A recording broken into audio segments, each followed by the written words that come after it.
So I was contacted recently, and to be honest, this is the latest in a very long line of people that have contacted me over the last few years that are basically saying exactly the same thing. Now this person, this most recent person that contacted me, they live in Scotland and they've been following a fruitarian diet for quite a while. They've been following it, I think, for just over a year now. And in the beginning, they said they got really good results. You know, they had a lot of energy, they felt a lot of clarity mentally.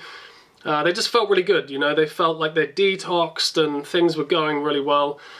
And over the course of time, I think about 3 or 4 months into doing this, they started to feel the opposite of all of that. You know, they started to feel like really low energy, a lot of mental fogginess. They had weight issues, they had problems with their skin, they had really bad dental health issues, and you know, they just felt really weak, the joints felt really weak, their health was literally all over the place and they felt like shit. So the problem was they were doing this under the tuition of a couple of so-called experts in this field that are online, and they weren't willing, this person wasn't willing to change their strategy at all, because they really identified wholeheartedly with the concept of this diet. They really identified with the ideology of this diet. You know, they believed this was the most natural diet for human beings to be on. They believed it was the most spiritual diet, the most sustainable diet, the most ethical diet, the most cruelty-free diet, all of this kind of stuff. I mean, as a quick side note here, if you're getting tropical fruits shipped to almost to your doorstep on a pretty much daily basis from the other side of the world by airplane, then, you know, this really isn't sustainable, ethical, or cruelty-free long term, especially when you're subsisting almost exclusively on this one food group. But anyway, I have worked privately with this person, so I'm not addressing them personally here right now. It's just that this argument for extreme dietary choices, I've heard it so many times, and it's always very ideological, and it's always massively oversimplified. I mean, this type of ideological fervor is really very common, you know, but we don't just find it in health, you know, we find it in politics, in religion, in science. Really, any direction that you look in, you're always going to find evangelists. Often we become obsessed with some external concept because we really lack a strong internal foundation, and we really don't trust ourselves, you know, we don't trust our bodies, we don't trust our minds, and instead we feel the need to just invest all of our beliefs into just one single external system. And I mean, don't get me wrong, okay, relating to a very dogmatic approach can be a useful strategy in some circumstances. But the thing is, you know, when we decide to take that kind of approach, we have to understand that this is quite an extreme approach, and it's normally only really suitable in extreme circumstances for a given period of time. So, you know, we're basically using an extreme antidote for an extreme problem. And this is why it would work, but at some point we really need to let go of the method, because it does become obsolete at some point, you know, it's no longer useful, and in many cases it can actually become very harmful. For me, the bottom line to understanding health is being able to accept that we are all the same and we're all completely different. And what I mean by that is that we're all the same because we're all made out of the same fundamental human ingredients, okay? So that's really what ties us all together. That's what makes us all so similar. That's what makes us all alike. But the arrangement and the ratios of all of these ingredients, they vary a lot from person to person. And this is why we have difference and uniqueness between each one of us. Otherwise, we'd all be pretty much exactly the same.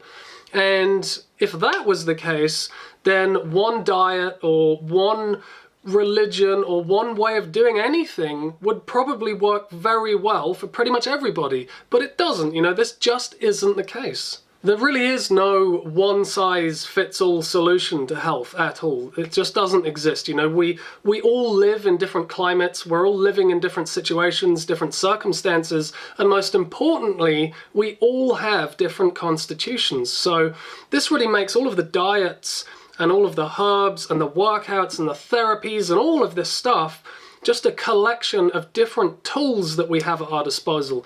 And if we know how to use a particular tool, you know, if we know in which circumstances that tool is most useful, and we can develop a kind of skill level with that tool, then that's super cool. But for the most part, we don't have any awareness of that, or maybe we don't even care, you know, maybe that would contradict our limiting ideological belief system, so we don't care about that. So we abandon the common sense of having circumstances in which a tool would be useful and maybe other circumstances where it's not useful and maybe even harmful.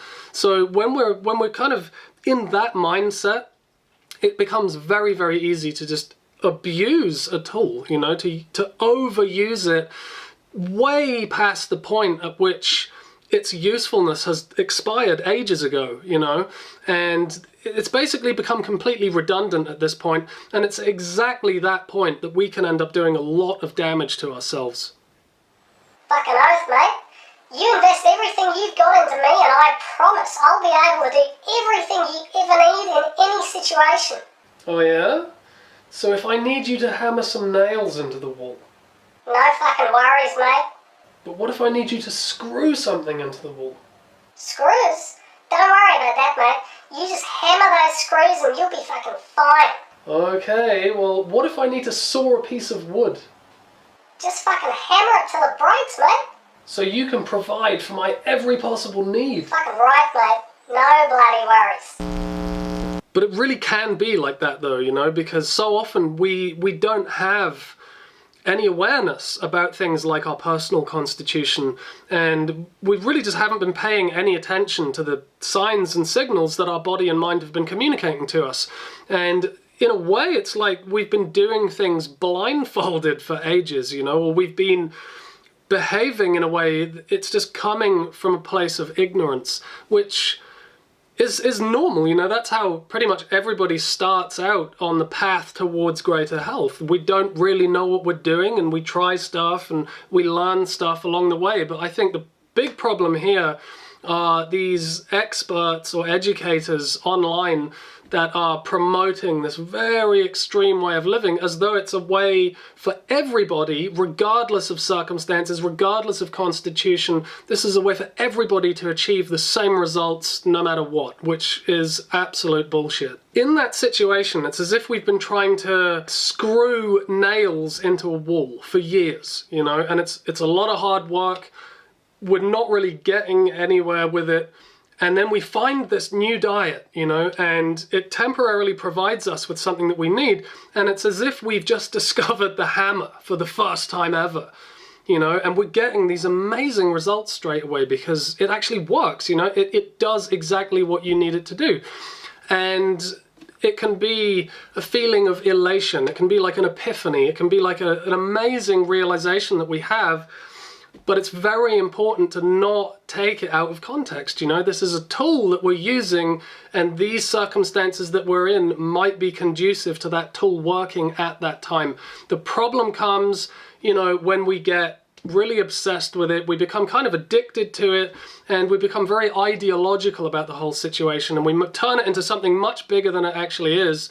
And it's really at this point where everything just turns to shit. When the theory and the ideology overtake our practical experience, we can end up doing a lot of harm to ourselves and just carrying on anyway because we believe that, I don't know, maybe we're not doing it right anymore, or maybe we're going through a rough patch, or maybe we need to detox a bit more, or perhaps our situation is just going to improve at some point. I think that what a lot of ideologies are often so deficient in is a sense of groundedness, you know, or just basic common sense, because we can have our heads up in the clouds and we can feel kind of intoxicated by the righteousness of how perfect our particular ideology feels to us, but it doesn't always relate that way in terms of just practical day-to-day reality.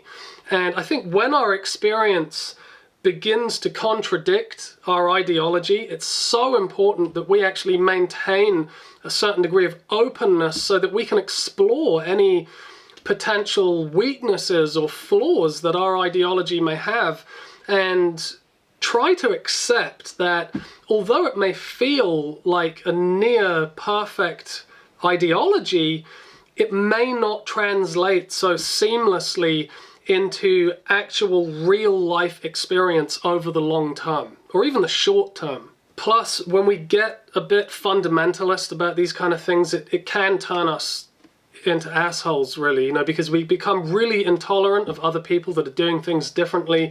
We can become really aggressive, we can become really judgmental, and just generally exhibit behavior that is not really associated with health of any kind. It's just really unhealthy behavior. A lot of the time people discover these fairly extreme health choices because they're coming from a place of extreme health challenges, or maybe they just have a pretty intense or extreme personality, or a lot of the time people are coming from seemingly the opposite lifestyle. Maybe they've been addicted to harmful substances, maybe they've been taking lots of drugs, maybe they've been drinking way too much alcohol for way too long. They've got a lot of healing to do, and they end up embarking on a health journey and becoming very addicted to that because they still have a very high nature of, addictive tendencies in them. So when any of these kinds of people end up in this situation, I think it's a really good idea to use that addictive tendency, use that obsessive nature, because you already have it, right? So you might as well turn it to your advantage. But rather than falling at the first hurdle and becoming completely obsessed with just one tool, I think it's, it makes a lot more sense to try to identify with the ideology of the toolbox, because the toolbox is full of lots of different tools that we can learn how to use. We can learn how to use which ones are, which ones are more appropriate for these circumstances, which tools combine well for better results, which tools are we best off avoiding in different circumstances. I think the point is that we can really learn to use a particular strategy and understand when we've pretty much breached the limit of its usefulness, and it makes a lot more sense to probably put that tool down in favor of a new tool that is better suited to our changing circumstances, because our circumstances are always going to change. So this video isn't just about me pointing the finger at other people that are in this kind of situation, because I've been in that situation, I've been there, I've done that, I've gone through it, and I do have a lot of experience in this area, not just for myself, but I've worked with a lot of people as well that have been kind of going through this turbulent transition that often is very, in a sense, traumatic for people, because their whole ideology that they cling so tight to starts to erode, it starts to break down, and there's a process of letting go. And this can be very difficult when there are certain gurus online and elsewhere that are very, very pushy and judgmental and really harsh in the way that they try and keep people on board. It's almost cult-like behavior. So anyway, if you want me to explore this subject in more detail, if you want me to elaborate on some of the ideas that I've touched upon in this video, then I'm totally happy to do that. Let me know in the comments down below. And until next time, take it easy.